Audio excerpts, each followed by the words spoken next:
Oi, gente.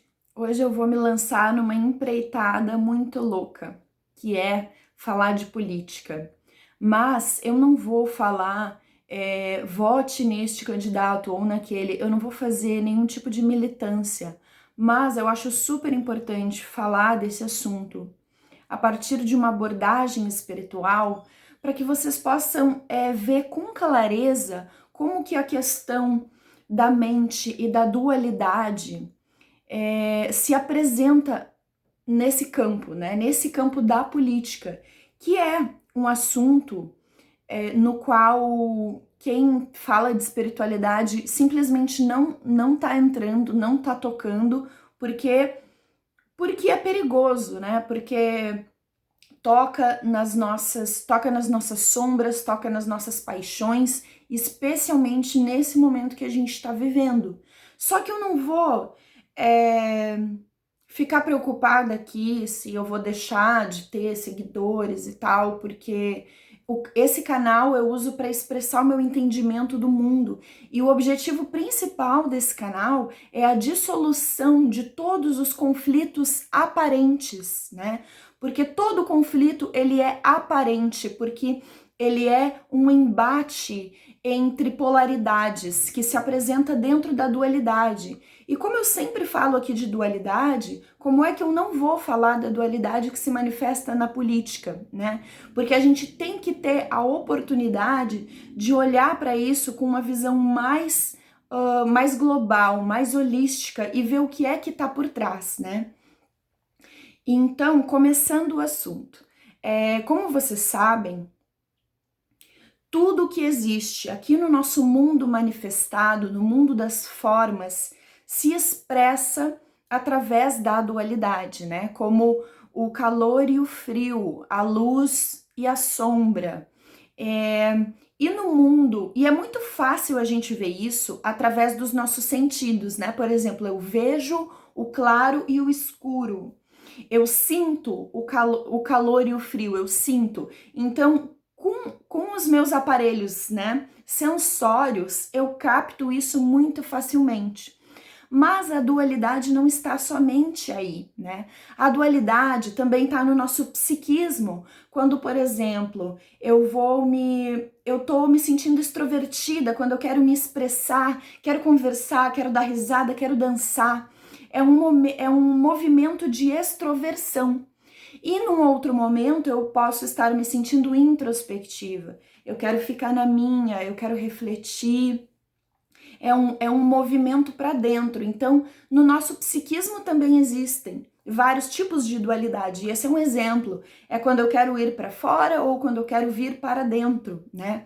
E veja você que nunca esses valores, né? Esses símbolos da dualidade nunca são ruins e bons. Um é ruim, outro é bom. Absolutamente não existe isso. Tudo tem o seu lugar, né? Porque a vida é um movimento constante, né?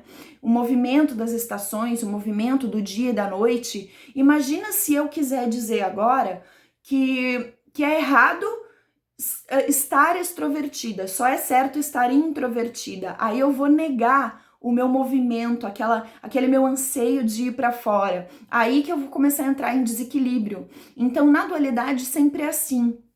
Todos os valores que se expressam no formato dual são sempre valores opostos e complementares, ou seja, sempre os dois são necessários. Então, é necessário eu fazer festa, conversar, dar risada, é necessário eu ir para fora, eu me expressar, mas também é necessário eu vir para dentro, porque esse é o movimento da vida.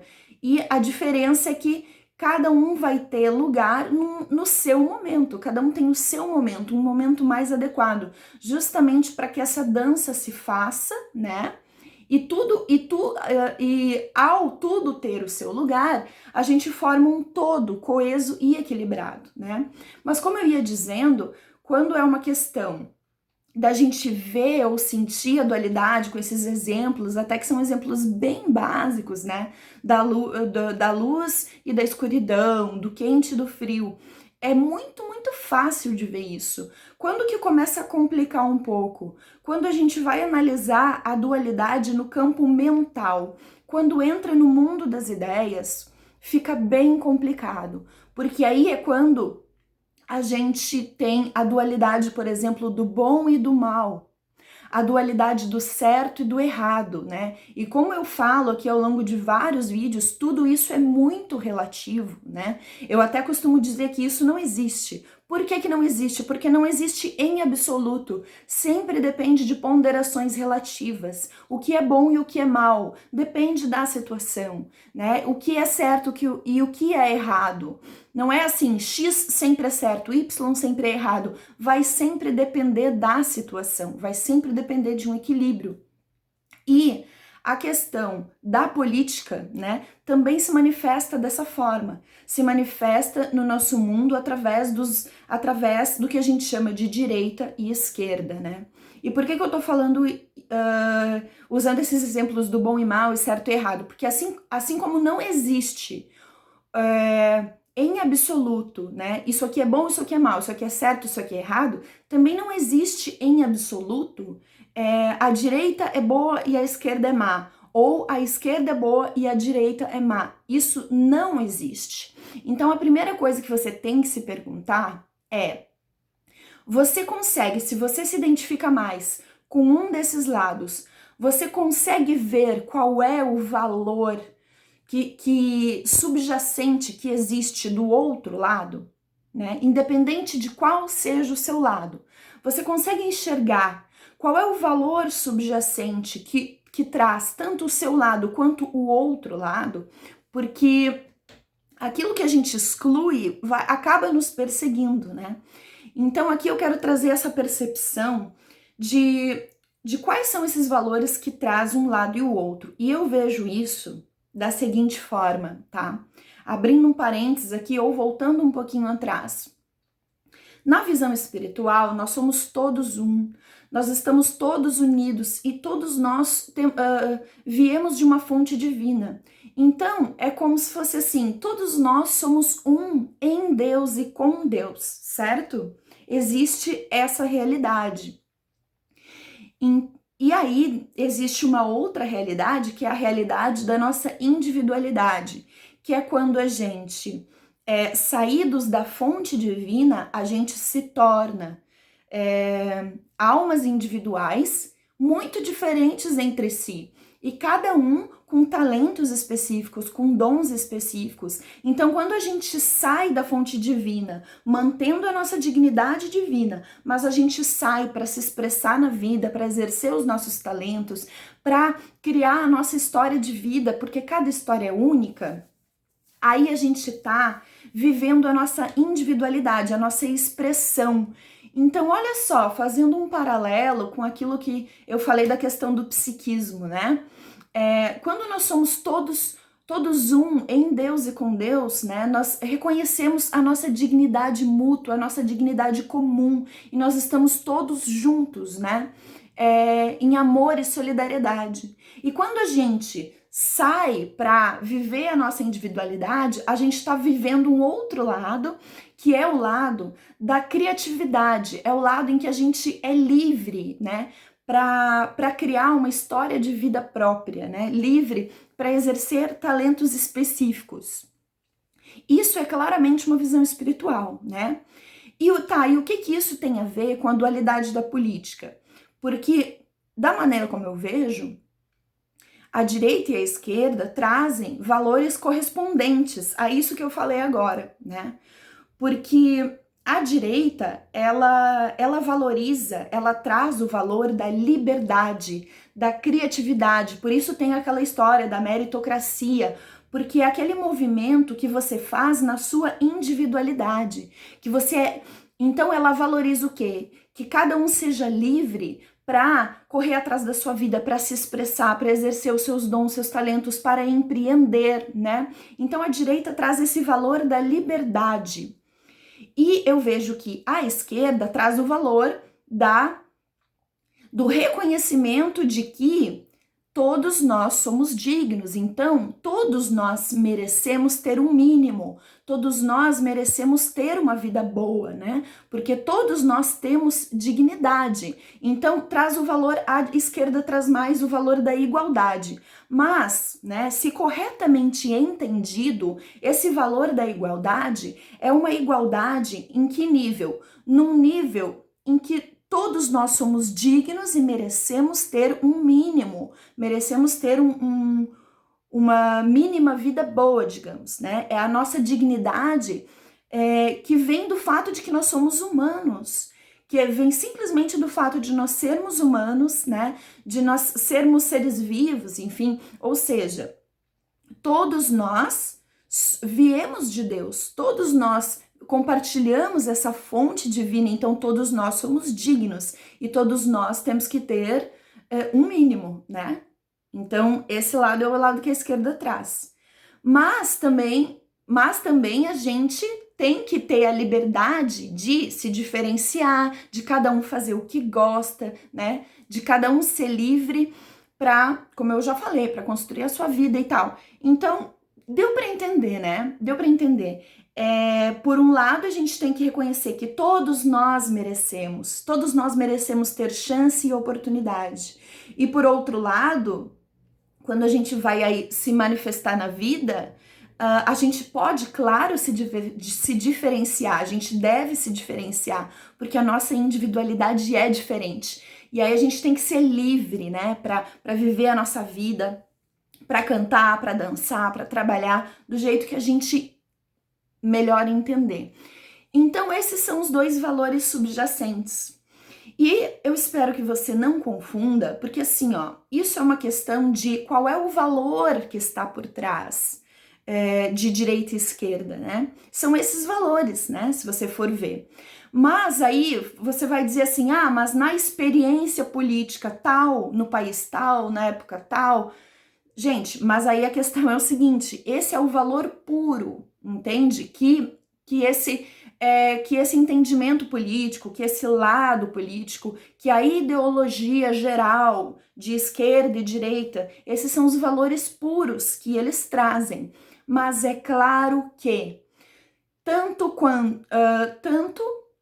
quando for a direita, quanto quando for a esquerda, quando a gente colocar isso na prática e isso se transformar numa experiência humana, que é uma experiência coletiva, complexa, cheia de setores e de partidos e de pessoas, enfim, né? Fica ali fica um sopão de pessoas e tal. Gente, na experiência humana, no mundo manifestado, as coisas sempre saem distorcidas. Sempre vai sair distorcido. Então, se aquela experiência representa lá na ponta, realmente está traduzindo esse valor subjacente, né?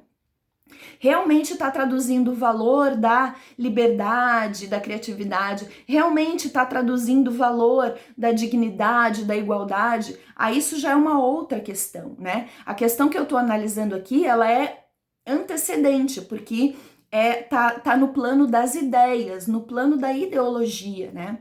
E é claro que daí vai ter uma escala, né? E aí vai ter a extrema direita, a extrema esquerda, só que, né?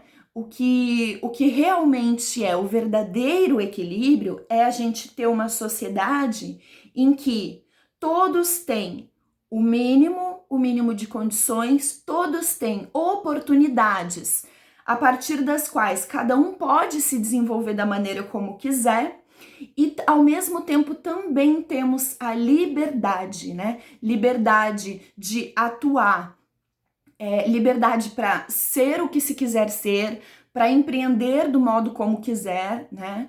Para liberdade para cada um buscar o que acha que é bom. Se uns querem buscar ser rico, né? Tipo, você quer ser rico e famoso, tudo bem, vai lá. Outros, não, eu não quero ser rico e famoso, eu só quero ter uma vida boa, equilibrada, viajar no final de semana, enfim, cada um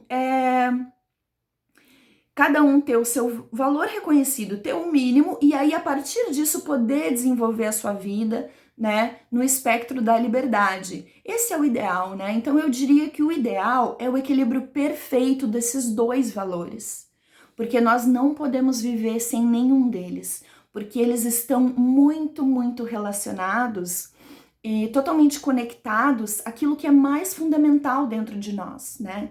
Que é o quê? O reconhecimento de que todos nós somos um, de que todos nós viemos de uma fonte divina, portanto merecemos viver, né?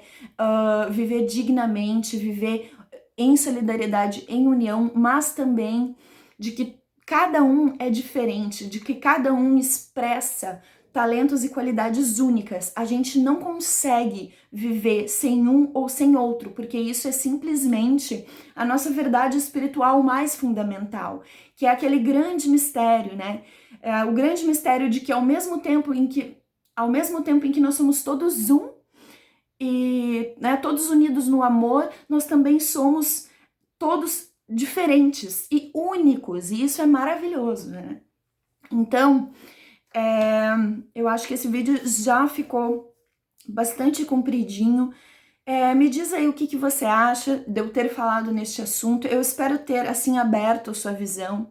E eu acredito que cada pessoa que tem cada tipo de visão, né, ela tá olhando sob um determinado ponto de vista, né?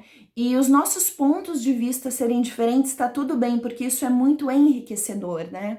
Então, antes da gente sair julgando o coleguinha que não pensa igual a nós, não vamos achar que o coleguinha é do mal, que o coleguinha é o errado. O coleguinha tá vendo sob um outro ponto de vista. É claro que a gente está vivendo um momento muito complicado também com a questão das informações falseadas e tal, né? Eu vi agora esses dias o documentário da Netflix, o Dilema das Redes ou é o Dilema Social? The Social Dilemma, né, em inglês. Então a gente está vivendo esse mundo das bolhas, né? E quanto mais você procura informações de um certo espectro, mais você se retroalimenta com aquelas informações daquele mesmo espectro, né? Então mais você fica dentro da bolha. Então qual é o nosso papel? É a gente não ficar só dentro de uma bolha, né? A gente procurar estudar, procurar ter informações que venham de um lado, que venham de outro, procurar ver quais são as diferentes narrativas, quais são as diferentes análises para a gente poder ampliar a nossa visão e a gente não julgar o outro que pensa diferente, até mesmo se a gente achar que ele tá gente, como é que essa pessoa ainda tá acreditando nisso? Talvez é porque a pessoa está presa dentro de uma bolha. Não é porque a pessoa é do mal, entende? A pessoa, de repente, está presa dentro de uma bolha. Vamos tentar, então, furar as nossas bolhas, né? Mas eu sei que isso é bem complicado, porque tá muito complicado de conversar sobre esse assunto. Então, pelo menos no que depender de nós, vamos tentar compreender, né? Que esse momento é um momento complicado, né? Em termos de informação, o que é verdadeiro, o que não é, mas sempre com aquele entendimento por trás, né? De que ninguém está querendo fazer o mal, né? Cada um tá ali com um ponto de vista a partir das informações que está vendo ali no seu mundo, ou ali na sua bolha, né? Ou um ponto de vista a partir das características até da sua psique, né? Então, não vamos julgar nem excluir os outros, vamos tentar compreender as pessoas, né? E, ainda vou falar quase 20 minutos, mas, sabe, um método muito bom que eu acho, porque você chegar para alguém querendo afirmar alguma coisa ou falar alguma coisa, é quase que inevitável que você vai criar um embate. Então, o melhor método para a gente conversar com as pessoas e o melhor método para a gente conversar também com a gente mesmo, né? É você chegar diante de uma convicção, seja uma convicção da outra pessoa, seja uma convicção sua própria, você chegar diante dessa convicção e você perguntar assim: você tem certeza disso? De onde você tirou essa conclusão? quais são os dados que embasam essa conclusão, né? Quem te falou isso? Quem te falou isso? E por que é que você acreditou, né? Então é isso aí, gente. Você, em vez de querer colocar uma verdade, você só... É um método socrático, na verdade, né? Você só pergunta para a pessoa, mas da onde você tirou isso que você está falando? Né? Da onde você tirou isso? Quem te falou isso? Ai, foi o fulano, foi em tal coisa. Mas você tem certeza que essa fonte é confiável, sabe? Às vezes o melhor método é sempre a pergunta. O melhor método para a gente chegar a uma certa verdade, né? A gente só pode chegar em verdades relativas através de análises mentais, mas enfim, o melhor método é sempre a pergunta. Tanto a pergunta para o outro, quanto a pergunta para você mesmo, né? Que você pode fazer para suas próprias convicções. Mas o importante é entender que não existe lado bom e lado mal, e nem lado certo e lado errado. Existem valores que estão aí para serem colocados de forma complementar, para que aí a gente possa ter uma sociedade realmente equilibrada e harmoniosa.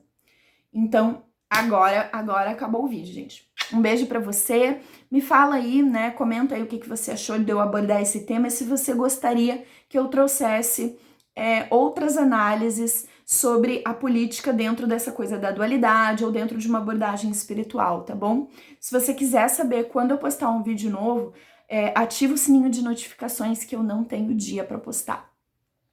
Um beijo.